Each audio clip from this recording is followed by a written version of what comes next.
Oi, gente, tudo bem com vocês? Eu sou Viviane Santos e hoje eu serei a sua professora de língua portuguesa, tá certo? Hoje a gente continua falando um pouquinho mais sobre a semântica, mas antes de começar o nosso assunto de fato, eu quero lembrá-los de que essa aula ficará disponível também nas nossas plataformas digitais, no app do Educa Recife e também no nosso canal lá no YouTube, que você pode curtir, comentar, compartilhar essa aula com quem você quiser e deixar o seu comentário também, as suas dúvidas, as suas questões. E outra forma de fazer essa comunicação com a gente é através do nosso app, né? Que você já sabe, já baixou, já conversa todo dia com a gente aqui na aula. Quem faz o nosso chat de hoje é a nossa professora de língua portuguesa também, Camille Borba. Vamos dar um oi para ela? Olá, meninas e meninos, tudo bem? É um prazer estar aqui fazendo esse chat maravilhoso com esta professora incrível, com esse assunto interessantíssimo. Então, qualquer dúvida, gritem que estou aqui para ajudá-los, tá certo? Um cheiro. Gritem por emojis. Ou não, não sei. Quem faz a tradução simultânea para a língua brasileira de sinais hoje é a nossa querida intérprete Amanda. Seja muito bem-vinda, Amanda. E agora que a gente já sabe todos os processos burocráticos, está na hora de começar a nossa aula, né? A gente continua falando sobre semântica, né? Lembra que a gente conversou um pouquinho sobre semântica nas duas aulas anteriores, né? Então, a gente continua para tentar arrematar o conteúdo, tá certo? Mas, antes de tudo, se organize aí, se ajeita, menino e menina, se ajeita nessa poltrona, chama alguém para te ajudar, caso você tenha alguma dificuldade em fazer o login e acessar o chat. Tá certo? E separa o material que talvez você possa precisar, aí caneta, caderno, para anotar alguma coisa. Você pode também tirar print do seu celular, tá certo? A gente está vivendo aí o Outubro Rosa, né? E todas as aulas aqui eu estou lembrando a vocês de como é importante fazer a divulgação do Outubro Rosa para que tente aí se prevenir ao máximo o câncer de mama, né? A gente sabe que o autoexame pode ajudar mulheres a descobrirem mais rápido o câncer, então elas precisam procurar ajuda. Então fale com quem você conhecer aí, mãe, avó, tia. Todo mundo precisa tomar esse cuidado de procurar ajuda o mais rápido possível, procurar um mastologista, ajuda especializada para prevenir e combater o câncer de mama. Lembrando que homens também têm câncer de mama, tá certo? Então é um cuidado que vale para todo mundo. Vamos lá, vamos relembrar o que é semântica. A gente começou falando semana passada sobre o que era semântica. Será que vocês aí de casa ainda lembram, depois desse feriado que aconteceu aí, será que ainda lembram o que é semântica? É difícil dizer assim o conceito, mas vamos lá, vamos lembrar. Semântica é a ciência que se dedica ao estudo do significado e à interpretação dos significados das palavras, frases ou expressões dentro de um específico contexto. Então, assim, quando a gente utiliza uma palavra para tentar dizer alguma coisa, cada palavra ela tem um valor semântico, ou seja, um significado. E esses valores semânticos, esse significado, podem variar a depender do seu contexto, né? Como a gente já viu em aulas passadas. Então, se eu digo uma coisa no sentido conotativo eu emprego de um jeito, se eu digo no sentido denotativo eu emprego de outro jeito, e a gente vai ver o que é que são esses sentidos mais à frente, tá certo? Mas o que eu quero tentando deixar aqui explicadinho para vocês é que quando a gente utiliza a língua, as palavras elas têm potencialidades múltiplas. Então, a depender do contexto, da forma que eu estou usando, do meu tom de voz, elas podem significar coisas diferentes. E a semântica é a ciência que vai fazer o estudo desses significados. Massa? Quando eu digo assim, ó, ela está viajando na maionese, o que é que a gente pode entender dessa frase? Primeiro, que a gente entende que não tem como viajar na maionese, porque maionese é uma coisa que a gente come, né? Mas, se eu emprego essa palavra em outro contexto, eu estou querendo dizer outra coisa. Ó, a maionese não está no sanduíche. Ela está aí, talvez, num tapete voador. Então, quando a gente está dizendo que alguém está viajando na maionese, a gente está querendo dizer que essa pessoa ela não está prestando atenção. Talvez tenha alguém aí viajando na maionese na hora que eu estou dando essa aula. Veja só que perigo. O perigo é que você não vai entender o que eu estou dizendo. Mas, nesse sentido aqui, nesse exemplo aqui, viajar na maionese ele tem um sentido conotativo, né? Ele significa outra coisa, significa que a pessoa é esquecida, que a pessoa não está prestando atenção, que ela está provavelmente pensando em outras questões, outras coisas, ela está em outro lugar. Então, como a gente percebe, maionese foi usada de duas formas. Eu tenho a comida, maionese, o tempero, e eu tenho um valor semântico que é agregado a quando eu faço outra combinação de palavras, tá certo? A semântica, ela pode ser sincrônica ou diacrônica. Viz, começou a junção de palavras difíceis, né? Mas vamos ver o que é sincrônica, o que é sincronia e o que é diacronia. A semântica sincrônica é aquela que estuda o significado das palavras no momento atual. É a semântica descritiva que tem relação com a evolução da língua. Então, assim, quando a gente estuda a língua, né, o povo acha que é só estudar vírgula, estudar acento, saber as regras gramaticais, quando na verdade existe todo um repertório que a gente pode saber sobre uma língua, inclusive a sua história, como ela evolui, como ela se altera ao longo do tempo. Então, o estudo da semântica sincrônica é aquela que vai aqui no hoje, no presente. O que é que essa palavra significa hoje? Será que ela já significou outra coisa no passado? Será que ela vem mudando o significado? Será que ela consegue ser empregada de várias formas diferentes? Então, a semântica sincrônica é aquela que estuda a palavra no hoje. Então, o que é que significa televisão hoje? Significa esse aparelho que a gente utiliza para assistir a nossa aula aqui do Educa Recife, tá certo? Então, ela é um estudo localizado no presente. Por exemplo, eu vou pegar aqui um repertório linguístico que eu acho que vocês estão dominando, porque vocês aí vivem na internet, vocês vivem nas redes sociais, então com certeza já sabem que a palavra biscoito, por exemplo, já se ressignificou, né? A palavra biscoito hoje é comumente associada a um alimento feito de trigo, leite, né, que a gente consome com muita frequência no nosso dia a dia, né? A gente vai ao supermercado, compra biscoito para comer de lanche, para levar para a escola. No nosso dia a dia, ela é bem comum. Não esquecer de comer frutas também, tá? Nem só de biscoito vive um adolescente. Contudo, a palavra biscoito, ela já recebeu um outro sentido nos dias de hoje, que é o quê? Na internet, ela também pode ser entendido como elogio, likes ou dar atenção. Ou seja, quando a professora Camille para aqui para me elogiar, dizer que a minha aula é maravilhosa no começo da aula, ela está me dando biscoitos, ou seja, elogios gratuitamente. Então, a gente percebe como a palavra, no dia de hoje, ela já sofreu uma alteração de sentido, né? Ela ainda significa o alimento que a gente come, que a gente compra no supermercado, o biscoito, mas também significa uma outra coisa fora do seu contexto, então fora do supermercado, na internet. Biscoito pode ser também um elogio, um like, beleza? E a semântica diacrônica, Vivi? A semântica diacrônica vai na mesma vibe da semântica sincrônica, só que ao contrário. A semântica sincrônica, enquanto ela estuda o hoje, o presente, a diacrônica vai fazer um histórico. Ela puxa lá do passado os seus sentidos e como a língua vem se modificando em sua estrutura também.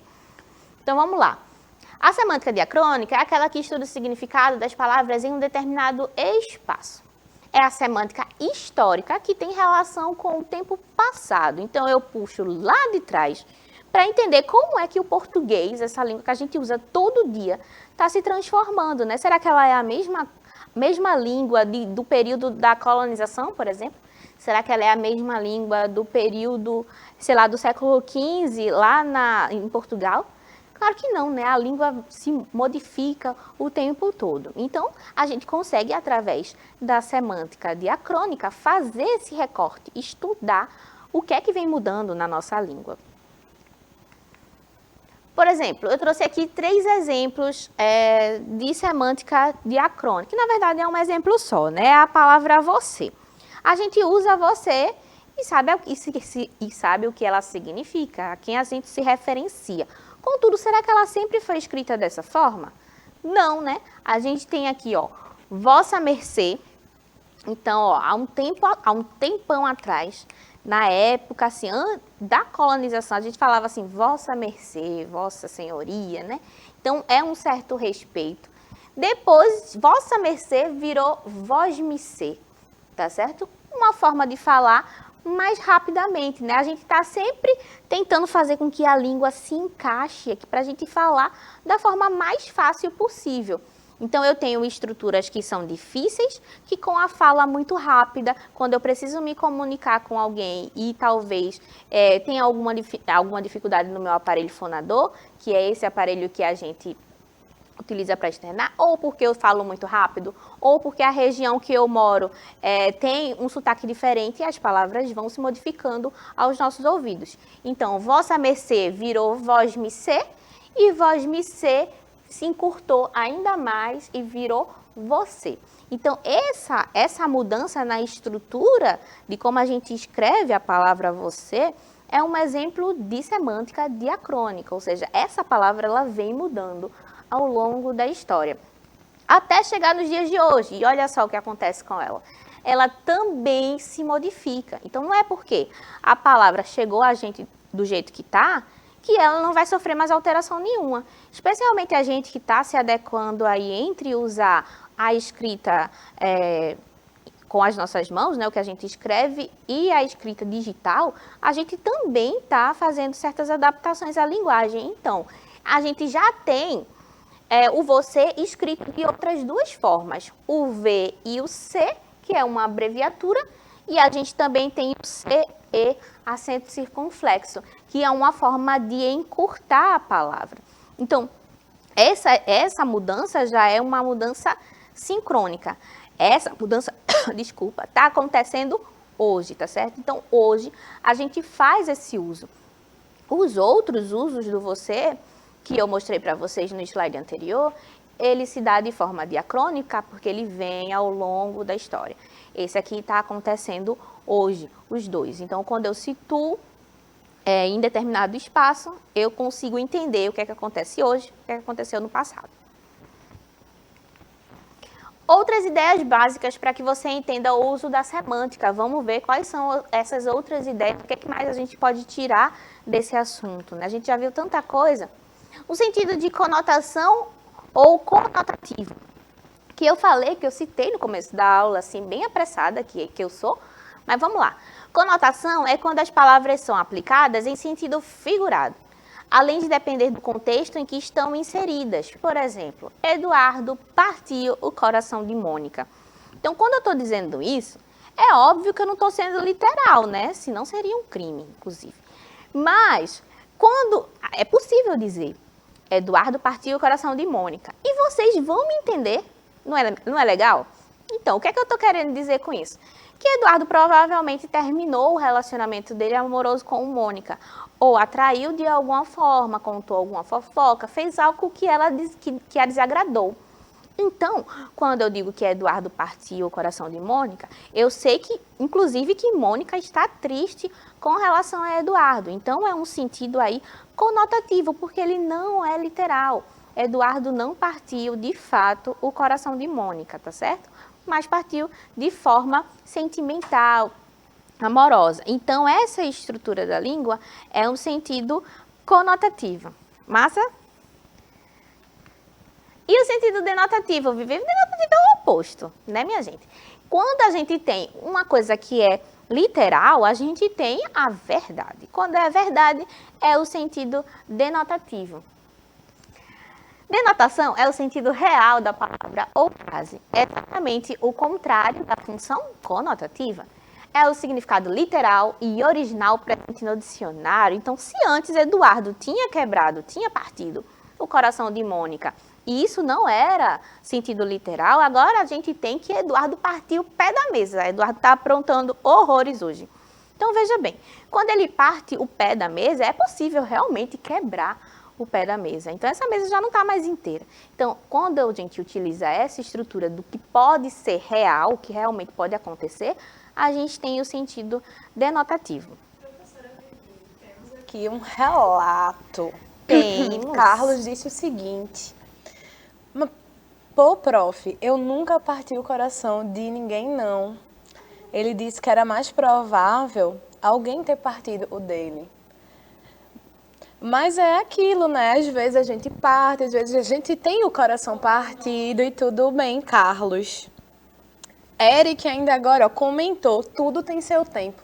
Então quer dizer que a qualquer momento, corações podem ser simultaneamente partidos. Eu estou curiosa agora para saber o desenrolar dessa trama. Concorda, não. Que daqui sai fanfic. Mas que pena, Carlos. Olha, não se aperreie não, tá certo? Tudo tem o seu tempo na sua vida. Provavelmente não tinha que ser, mas outras situações virão, tá certo? Existe muita bondade nas pessoas, então não fique triste. Seu momento vai chegar, tá certo? Mas ele partiu o seu coração aí de forma conotativa, tá certo? O seu coração continua aí inteirinho, funcionando. Então, veja como isso é poderoso. O seu coração pode ainda funcionar durante muitos e muitos anos e vai. Então, você vai ter outras experiências com pessoas que vão consertar o seu coração. Olha aí, tá certo? A gente fez toda uma figura de linguagem aqui para entender a situação do Carlos. Então, vamos lá, vamos continuar a nossa aula. Vocês entenderam bem essa diferença entre conotação e denotação? Espero que sim, né? O Carlos ajudou a gente aí com o exemplo. Então, vamos continuar. Outra coisa que pode ajudar a gente a entender mais um pouquinho as características da semântica é a sinonímia, né? Já comentei sobre a sinonímia nas aulas passadas também. Então, a sinonímia no estudo semântico acontece quando duas palavras com significados diferentes são colocadas em um contexto em que passam a ser sinônimas. Isto quer dizer que não são palavras sinônimas, mas dentro daquela determinada oração assumem significados iguais. A gente também já viu em outra aula um exemplo bem parecido, então eu trouxe outro. Então vamos lá. Quando eu digo assim, ó, a ponte da esquina quebrou porque era frágil e fraca. Aí eu vou para o dicionário, eu paro tudo. Eita, será que frágil e fraca são sinônimas? Então vamos lá, trouxe aqui o significado para vocês. Frágil e fraca significam coisas diferentes, tá certo? Mas nesse contexto apresentam uma relação de iguais, né? Eles aqui se aproximam dentro dessa oração especificamente. Ó, frágil, que se espedaça ou quebra facilmente, quebradiço. Enquanto que fraca é sem vigor, sem força. Então, a gente percebe que no dicionário, se a gente for pegar aí com rigor o significado das palavras, são coisas distintas, né? Mas quando a gente utiliza dentro de uma mesma frase, elas se aproximam semanticamente. E aí é quando acontece a sinonímia. A antonímia, minha gente, que a gente também já comentou na aula passada, né? É quando tem essa relação de oposto, né? Se a gente tem a sinonímia, que é a aproximação, a gente vai ter a antonímia, que é o completo oposto, quando eu utilizo palavras de significado diferentes, tá certo? A antonímia é a relação que ocorre quando duas palavras ou mais palavras não são necessariamente contrárias, mas ao serem colocadas dentro de um contexto, assumem sentidos de antônimos. É uma relação muito semelhante ao que acontece com a sinonímia, tá certo? Vamos ver um exemplo de antonímia? Ó, Maria é uma pessoa caridosa, já seu irmão José é agressivo. Será que o oposto de caridosa é agressivo? Vocês concordam comigo que talvez eles estejam um pouco distantes aí um do outro? Ó, vamos lá. O antônimo de caridosa é malfazente, ruim, malfeitor.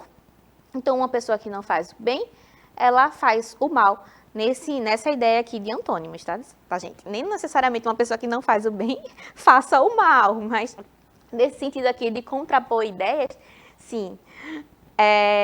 E já o de agressivo, qual é o oposto de agressivo? É delicado, gentil. Então, como a gente consegue perceber, são palavras que não necessariamente são o oposto uma da outra. Mas quando elas são colocadas numa mesma frase, nessa aqui, ó, Maria é uma pessoa caridosa, já seu irmão é agressivo, a gente opõe as personalidades de Maria e do irmão dela, que é o José. Então, nesse sentido, nessa frase específica, essas palavras funcionam numa relação de antonímia. Massa? E a paronímia? A paronímia são palavras parônimas, aquelas que têm a escrita e a pronúncia semelhantes, mas possuem diferentes significados. Olha. A relação parônima acontece quando duas ou mais expressões possuem significados distintos, mas são parecidas na sonoridade e na ortografia. Vamos ver um exemplozinho de paronímia. Por exemplo, eu tenho recrear, que significa, desculpa, divertir, e a gente tem recriar, que significa criar novamente. Então, eu tenho palavras que se aproximam muito ali na escrita e até sonoramente, mas o valor semântico delas, o significado, é distinto. O que mais? Eminência e iminência. Eita, esse muita gente confunde. Ó. Eminência é algo elevado, né? E iminência é a qualidade do que está iminente, do que vai acontecer ali na hora. Então, a gente também tem a mesma situação, palavras que são sonoramente muito próximas e a escrita também é muito próxima, mas que significam coisas distintas, tá certo? A ambiguidade. O que é a ambiguidade? A gente costuma falar aí que situações ambíguas o tempo todo, mas o que é a ambiguidade? A ambiguidade não está atrelada a vários significados, como muita gente pensa, né? Mas sim a possíveis interpretações em uma frase. Isto é, a ambiguidade está relacionada ao duplo sentido de uma sentença ou palavra, enquanto que a polissemia caracteriza-se pelos vários significados de uma única palavra. Muita gente confunde ambiguidade e polissemia o tempo todo. Então, vamos ver um exemplo de ambiguidade primeiro, para a gente conseguir entender. Ó, quando eu digo assim, ó, Camila pediu a Pedro que pegasse seu fone de ouvido. Eita, de quem é o fone de ouvido? É de Camila? É de Pedro? Nessa frase eu não sei. Então, quando a gente tem essa construção aí um pouquinho confusa, quando a gente fica em dúvida do que está acontecendo, a gente tem uma ambiguidade, tá certo? Eu não sei de quem é o fone de ouvido. E a polissemia, Vivi, a gente também já viu a polissemia em aula passada, né? No caso vocês não lembrem, a gente vai relembrar aqui. A polissemia acontece quando uma mesma palavra pode ser interpretada em vários sentidos, né? Que ela proporciona uma maior leitura dessa mesma palavra. Então, eu tenho aqui, ó, vela. A vela, ela pode ser do barco, ela pode ser a que é feita de cera, né? Que a gente usa, inclusive, para bater parabéns, a gente usa vela de 7 dias. E a gente tem o verbo velar, tá certo? Então, a gente tem três sentidos diferentes de usar a mesma palavra. Então, isso é uma palavra polissêmica. Ela pode ser empregada com vários sentidos. Por exemplo, eu trouxe aqui uma chargezinha do Armandinho, né? O Armandinho está sempre presente aqui na minha aula. Gosto muito dele, ó. Vamos ler? O Armandinho diz assim, Fê, o meu pai é procurador. E aí Fê pergunta desde quando? Aí ele responde, acho que desde sempre. E no último quadrinho a gente tem os pais de Armandinho conversando. Querida, você viu os meus óculos? Já procurei por tudo. Então, nessa construção aqui desse quadrinho, a gente tem uma quebra de expectativa, né? Porque quando o Armandinho diz que o pai dele é procurador, a gente pensa que é o emprego, né? O cargo que é ocupado pelo pai. Quando, na verdade, Armandinho está dizendo que ele só procura por coisas. Então, eu tenho uma palavra que pode ser empregada com 2 sentidos. E quando uma palavra pode ser empregada com mais de um sentido, ela é polissêmica. Tá certo? Eu acho que dá para entender bem como se dá essa relação, né? Vamos ler aqui o que eu escrevi, que é a explicação disso do que eu falei para vocês. Ó. A palavra procurador é polissêmica, porque pode significar aquele que procura, tá certo? Que é o que o pai de Armandinho se mostrou ser, ou um cargo de um mandatário, aquele que por meio de uma procuração resolve questões ou administra os negócios de outra pessoa. Então perceba que aqui houve uma confusão do que o pai do Armandinho realmente era. E agora é a vez de vocês, mas vamos passar lá no chat antes, né, de eu passar a atividade, para ver o que é que aconteceu, quais foram os biscoitos que vocês distribuíram pra gente ou não, tá certo? Vamos lá, vamos falar com Camille. Olá, professora Vivi. Então, os meninos aqui, e aí eu vou dizer meninos porque temos Eric, temos Cássio aqui conversando comigo bastante. E a gente estava falando que Eric disse que está bastante feliz porque ele não se sente sozinho agora, porque no chat a gente troca várias coisas, que a gente tá falando sobre leitura, ele dizendo que é o péssimo em português. Eu disse, como pode? Meu Jesus. Você usa a língua todo dia. O que falta talvez seja um pouco de teoria, mas para isso temos o quê? Todas as nossas aulas, no aplicativo, no YouTube. Tem as aulas do 8º, do 6º, do 7º, do 9º, você pode ver tudo. E eles estão falando que gosta de ler. Eric gosta de ler. Cássio gosta de ler mangá. Estou aqui incentivando essa leitura dos jovens, porque é uma coisa que ajuda muito, né? Que perfeito, que massa. É muito feliz, Eric e Carlos. Eric, Carlos Cássio. E Cássio por E estarem Carlos acompanhando. também fez uma contribuição Diga. anterior, que ele disse assim, quando a gente estava falando, né, sobre partir o coração, ele falou, o mundo é cheio de surpresas e também cruel. Esses meninos estão assim, super filosóficos, eu estou aqui adorando. Minha gente. Podem mandar mais, vamos conversar aqui, mais mensagens, perguntas e dúvidas. Estamos Conversa. aqui. Eu tenho certeza que Camille vai adorar conversar com vocês, do mesmo jeito que eu adoro receber as inferências que vocês fazem, tá certo? E eu acho que Carlos está completamente certo. Eu acho que o mundo tem muitas surpresas boas e ruins, tá certo? Uma surpresa boa é a nossa atividade que eu planejei para vocês. Então eu quero aí que vocês façam um resuminho daquilo que a gente viu ao longo dessas 3 aulas sobre semântica, tá certo? E tentem responder essas 3 questões. O que é polissemia? O que é ambiguidade e se é sinonime e qual é a relação que ocorre entre palavras sinônimas, tá certo? Será que a sinonímia ocorre entre palavras sinônimas? Eu dei essa resposta para vocês, então espero que vocês saibam responder, tá certo? Vamos passar lá no chat de novo para poder se despedir da professora Camille. Então, gente, foi um prazer estar aqui, como sempre é. Até a próxima e vamos continuar esse papo gostoso, essa troca e as dúvidas também, porque eles estavam aqui, ó, prestando atenção na sua aula. Muito importante. Um beijo, até a próxima, viu? Gente, foi sempre e é sempre uma alegria ficar com vocês e a gente terminou semântica. Olha que feliz. Deixe seu comentário lá no YouTube, caso você ainda tenha alguma questão sobre isso, tá certo? A gente se vê na próxima aula. Um cheiro e até breve.